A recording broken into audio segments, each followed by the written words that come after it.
കേരളത്തിലെ ജനങ്ങൾ പ്രബുദ്ധരാണെന്നുള്ളത് ഈ ഇലക്ഷനോട് കൂടി കേരളം അറിയാൻ പോവുകയാണ്. കപ്പലാടി വലഞ്ഞു, അതല്ലേ നമ്മൾ കണ്ടുകൊണ്ടിരിക്കുന്നത്. ഇതുവരെ ലഭിച്ച പല സൂചനകൾ യുഡിഎഫിനെ കേരള ജനത ചരിത്ര വിജയം നൽകുന്നു എന്നതാണ്. നമസ്കാരം. UDF ക്യാമ്പുകളെല്ലാം തന്നെ വളരെ വലിയ ആഘോഷത്തിലാണ്, ആവേശത്തിലാണ് ഉള്ളത്. പിണറായി വിജയന്റെ ധർമ്മടത്തെ ചുവന്ന കോട്ടയടക്കം ഇപ്പോൾ പച്ചക്കോട്ടയായി അല്ലെങ്കിൽ UDFന്റെ കോട്ടയായി മാറുന്ന സാഹചര്യമാണ് ഉള്ളത്. പിണറായി വിജയൻ ഏറെ പിന്നിലായിരിക്കുന്നു. അബ്ദുൾ റഷീദ് 2800-ലധികം 812 വോട്ടുകളുടെ ഭൂരിപക്ഷത്തിൽ മുന്നിൽ നിൽക്കുന്ന സാഹചര്യമാണുള്ളത്. 10 വർഷത്തെ ഇരുണ്ട കാലഘട്ടം അവസാനിപ്പിക്കുവാൻ വേണ്ടി അബ്ദുൾ റഷീദ് വലിയ രീതിയിൽ അവിടെ പ്രവർത്തിച്ചു എന്നുള്ളതാണ്. എന്തായാലും ധർമ്മടത്തെ ജനങ്ങൾ മടുത്തോ എന്നുള്ള ചോദ്യമാണ്, പിണറായി വിജയനെ മടുത്തോ എന്നുള്ള ചോദ്യമാണ് ഉയർന്നു വരുന്നത്. ധർമ്മടത്ത് അബ്ദുൾ റഷീദ് 2800-ലധികം വോട്ടുകളുടെ ഭൂരിപക്ഷത്തിൽ മുന്നേറിക്കൊണ്ടിരിക്കുകയാണ്. സത്യത്തിൽ പിണറായി വിജയൻ ക്യാപ്റ്റൻ വിയർത്തോ എന്നുള്ള ചോദ്യം. തീർച്ചയായിട്ടും LDFന്റെ ക്യാപ്റ്റൻ താഴെ പോകുമെന്നുള്ള കാര്യത്തിൽ യാതൊരു സംശയവുമില്ല. കേരളത്തിലെ ജനങ്ങൾ പ്രബുദ്ധരാണെന്നുള്ളത് ഈ ഇലക്ഷനോട് കൂടി കേരളം അറിയാൻ പോവുകയാണ്. കേരളത്തിലെ മുഖ്യമന്ത്രിയായ പിണറായി വിജയൻ 10 വർഷം കേരളം ഭരിച്ചിട്ട് അദ്ദേഹം താഴെ പോകുന്നു എന്നുള്ളതാണ് LDFന്റെ ക്യാപ്റ്റൻ. UDF 110 സീറ്റോടുകൂടി കേരളത്തിൽ അധികാരത്തിൽ വരുന്നുള്ള കാര്യം യാതൊരു സംശയവുമില്ല. ക്യാപ്റ്റൻ എന്ന് പറഞ്ഞ പേരിനി വേണ്ട അല്ലേ? കപ്പലാടി വലഞ്ഞു, അതല്ലേ നമ്മൾ കണ്ടുകൊണ്ടിരിക്കുന്നത്. കപ്പൽ ആടി ഉലയുകയില്ല എന്നാണ് പറഞ്ഞത്. ആ കപ്പലാണല്ലോ ആടി ഉലഞ്ഞുകൊണ്ടിരിക്കുന്ന കേരളത്തിലെ ജനങ്ങൾ എല്ലാവരും കണ്ടുകൊണ്ടിരിക്കുന്നത്. കപ്പൽ ആടി ഉലയുകയല്ല, തകർന്ന് തരിപ്പണമാവുകയാണ് നടന്നുകൊണ്ടിരിക്കുന്നത്. എന്തായാലും ഈ കപ്പൽ തകർന്നടിയുന്ന സാഹചര്യമാണ് ഉള്ളത് എന്നാണ് UDF പ്രവർത്തകർ നമ്മളോട് വ്യക്തമാക്കുന്നത്. വലിയ ആഘോഷത്തിൽ ആവേശത്തിലാണ് UDF പ്രവർത്തകർ. നേരത്തെ പറഞ്ഞതുപോലെ വലിയ ഭൂരിപക്ഷമാണ് ധർമ്മടത്ത് UDF സ്ഥാനാർത്ഥി അബ്ദുൾ റഷീദ് നേടിക്കൊണ്ടിരിക്കുന്നത്. പിണറായി ക്യാപ്റ്റൻ തകർന്നടിഞ്ഞു എന്നുള്ള ഒരു അത്തരത്തിലാണ് അവർ സംസാരിക്കുന്നത്. എന്തായാലും വളരെ വലിയ ആവേശത്തിലാണ് ഉള്ളത്. ധർമ്മടത്ത് പിണറായി വിജയൻ ക്യാപ്റ്റൻ തകർന്നടിയുന്നു. ക്യാപ്റ്റൻ അല്ലെങ്കിൽ ആദ്യമേ തകർന്നടിച്ചു, രണ്ടാം ഭരണം തുടങ്ങിയപ്പോൾ തന്നെ തകർന്നടിഞ്ഞുകയായിരുന്നു. ഇത് കേരളത്തിലെ ചരിത്രത്തിലെ വിജയമാണ്. ശരി, ഒരുപാട് നിരവധി നേതാക്കൾ KPCCക്ക് മുൻപിലേക്ക് എത്തിച്ചേരുന്ന കാഴ്ചയാണ് നമുക്ക് കാണുവാൻ സാധിക്കുന്നത്. രമേശ് ചെന്നിത്തലയോ VD സതീശനോ മറ്റോ ആണ് ഇപ്പോൾ KPCC ഓഫീസിലേക്ക് എത്തിച്ചേർന്നിരിക്കുന്നത്. പ്രവർത്തകരെല്ലാവരും തന്നെ നേരത്തെ പറഞ്ഞതുപോലെ വലിയ ആവേശത്തിലാണ് ഉള്ളത്. 92 സീറ്റ് നിലവിലിപ്പോൾ കടന്നിരിക്കുന്നു. അതാ നമ്മുടെ സുധാകരൻ, കണ്ണൂരിൻ്റെ കരുത്തുറ്റ കോൺഗ്രസിൻ്റെ MP ഇതിപ്പോൾ KPCCയിലേക്ക് എത്തിച്ചേർന്നിരിക്കുകയാണ്. കോൺഗ്രസിന്റെ മുതിർന്ന നേതാവ് വളരെ വലിയ ആവേശത്തിലാണ് ഉള്ളത്. ദൃശ്യങ്ങളാണ് കാണുന്നത്. പ്രവർത്തകരെല്ലാം തന്നെ ആനയിച്ച് കൊണ്ടുപോകുന്ന കാഴ്ചയാണ് നമുക്ക് കാണുവാൻ സാധിക്കുന്നത്. വലിയ ജനാവലിയാണ് നിലവിലിപ്പോൾ KPCCക്ക് മുൻപിൽ അനുഭവപ്പെടുന്നത്. സുധാകരൻ ഇപ്പോൾ KPCCയിലേക്ക് കടന്നുകൊണ്ടിരിക്കുകയാണ്. കണ്ണൂർ രാഷ്ട്രീയത്തിലെ കോൺഗ്രസിന്റെ മുതിർന്ന നേതാവ് നിലവിലിപ്പോൾ KPCC ഓഫീസിലേക്ക് എത്തിച്ചേർന്നിരിക്കുന്നു.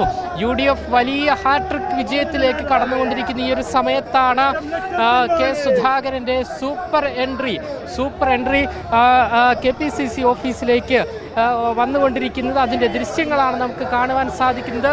വലിയ വിജയം തന്നെയാണ്, വിജയമുറപ്പിച്ച മട്ടാണ് UDF ഇപ്പോൾ പ്രകടമാക്കുന്നത്.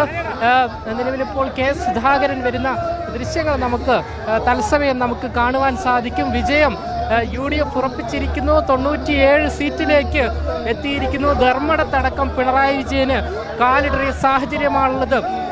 നമുക്ക് നിയമസഭയിൽ വീണ ജോർജ് പറഞ്ഞ വാക്യങ്ങൾ ഇപ്പോൾ ഓർമ്മ വരികയാണ്. അതായത് ഈ കപ്പൽ ആടി ഉലയുകയില്ല സാർ, ഈ കപ്പലിനൊരു കപ്പിത്താനുണ്ട് എന്നാണ് അന്ന് പറഞ്ഞിരുന്നത്. ആ കപ്പിത്താൻ ഇവിടെ പാളിച്ച പറ്റിയിരിക്കുന്നു, ക്യാപ്റ്റന് കാലിടറിയിരിക്കുന്നു എന്നുള്ളതാണ്. എന്തായാലും വലിയ ആവേശത്തിലാണ് KPCC ഓഫീസിൽ നമുക്ക് കാണുവാൻ സാധിക്കുന്നത് നിരവധി പ്രവർത്തകർ വന്നിരിക്കുന്നു. ഒടുവിൽ സുധാകരനടക്കം മുതിർന്ന കോൺഗ്രസ് നേതാവ് സുധാകരനടക്കം നിലവിലിപ്പോൾ ഇന്ദിരാഭവന് മുന്നിൽ അണികളോടൊപ്പം ഈ ഒരു തത്സമയ ദൃശ്യം, അതായത് തെരഞ്ഞെടുപ്പ് ഫലം കാണുവാൻ വേണ്ടി എത്തിയിരിക്കുകയാണ്. ഒന്നായി പിടിച്ച വർണ്ണങ്ങൾ സാക്ഷി,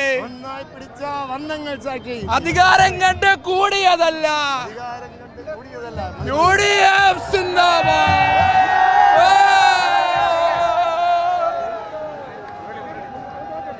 വട്ടിയൂർക്കാവിൽ നിലവിലിപ്പോൾ ചിത്രം തെളിഞ്ഞിരിക്കുകയാണ്. മുരളീധരൻ 1300-ലധികം ഭൂരിപക്ഷത്തിൽ മുന്നേറിക്കൊണ്ടിരിക്കുന്ന സാഹചര്യമാണ് ഉള്ളത്. KPCC ഓഫീസിൽ വലിയ ആവേശമാണ് അനുഭവപ്പെടുന്നത്. അതുകൂടാതെ കന്റോൺമെൻറ്റ് ഹൗസിൽ പ്രതിപക്ഷ നേതാവ് വിജയമുറപ്പിച്ച സാഹചര്യമാണുള്ളത്. മുരളീധരൻ 1246 വോട്ടുകളുടെ ഭൂരിപക്ഷത്തിൽ നിലവിലിപ്പോൾ മുന്നേറിക്കൊണ്ടിരിക്കുന്ന സാഹചര്യമാണ് ഉള്ളത്. എന്തായാലും ധർമ്മടത്തെ പിണറായി വിജയൻ പിന്നിലായ ഒരു സാഹചര്യമുണ്ട്. ആ സാഹചര്യം നിലവിലിപ്പോൾ വലിയ രീതിയിൽ ഇവിടെ ആവേശമായിരിക്കുകയാണ്. കാരണം കോൺഗ്രസിൻ്റെ അബ്ദുൾ റഷീദ് യുവനിര നേതാവാണ്. അതുകൊണ്ട് തന്നെ അദ്ദേഹത്തിൻ്റെ മത്സരത്തിലടക്കം അദ്ദേഹം വളരെ വലിയ ആകർഷിച്ച ഒരു വ്യക്തിയാണ്. എന്തായാലും പിണറായി മുങ്ങി എന്നുള്ള മുദ്രാവാക്യമാണ് ഇവിടെ മുഴങ്ങുന്നത്.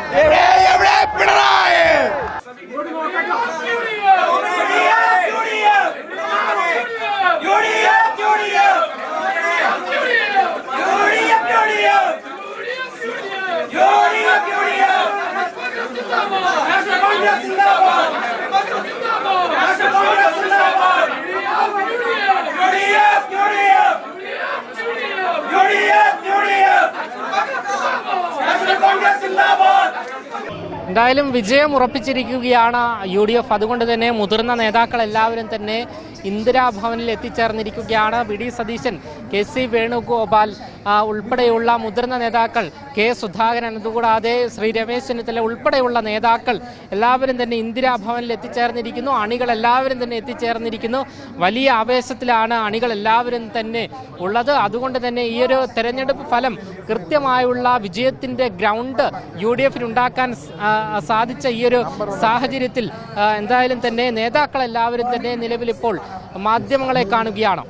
തെരഞ്ഞെടുപ്പിന്റെ റിസൾട്ട് പൂർണ്ണമായിട്ടും പ്രഖ്യാപിച്ചിട്ടില്ല. ഇതുവരെ ലഭിച്ച ഫലസൂചനകൾ UDFന് കേരള ജനത ചരിത്ര വിജയം നൽകുന്നു എന്നതാണ്. അതിനുള്ള സന്തോഷവും ജനങ്ങളോടുള്ള നന്ദിയും ഞങ്ങള് ആമുഖമായിട്ട് ഇവിടെ പറയുകയാണ്. കേരള ജനതയ്ക്ക് UDFന്റെ നന്ദി. ഏറ്റവും അവസാനത്തെ റിസൾട്ട് കൂടി വന്ന് തെരഞ്ഞെടുപ്പ് ഫലം വിശകലനം ചെയ്തുകൊണ്ട് AICCയുടെ ജനറൽ സെക്രട്ടറി KC വേണുഗോപാലുണ്ട്, പ്രതിപക്ഷ നേതാവുണ്ട്. ഈ തെരഞ്ഞെടുപ്പിന് ഞങ്ങളെ സഹായിച്ച AICCയുടെ കേരളത്തിന്റെ ചുമതലയുള്ള ദീപാജിയുണ്ട്, രമേശ്ജിയുണ്ട്, തരൂർജിയുണ്ട്, ഒടുക്കുന്നേലുണ്ട്, UDF കൺവീനർ അടൂർ പ്രകാശുണ്ട്. ഞങ്ങളെല്ലാവരും ജനങ്ങൾക്കുള്ള നന്ദി ഒറ്റ വാക്കിൽ മാത്രം സൂചിപ്പിക്കുന്നു. പിന്നീട് വിശദമായിട്ട് മാധ്യമങ്ങളെ കണ്ട് ഞങ്ങള് നന്ദി അറിയിക്കുന്നതാണ്. എന്തായാലും നിങ്ങൾ ദൃശ്യങ്ങളിൽ കണ്ടതുപോലെ കേക്ക് കട്ട് ചെയ്ത് ലഡു വിതരണം ചെയ്ത് അവർ വിജയം എന്തായാലും ഉറപ്പിച്ചിരിക്കുകയാണ്. അപ്രതീക്ഷിത വിജയം എന്നൊന്നും തന്നെ പറയാൻ സാധിക്കില്ല. കാരണം VD സതീശൻ മുൻപേ പറഞ്ഞിരുന്നു 100-ലധികം സീറ്റ് അല്ലെങ്കിൽ 100-ലധികം സീറ്റ് ലഭിച്ചിരിക്കുമെന്ന്. ആ സീറ്റിലേക്ക്, ആ ഒരു വിജയത്തിലേക്ക് നിലവിലിപ്പോൾ എത്തിച്ചേർന്നിരിക്കുകയാണ്. നേതാക്കൾ എല്ലാവരും തന്നെ ആ ഒരു വിജയം ഉറപ്പിച്ചിരിക്കുകയുമാണ്.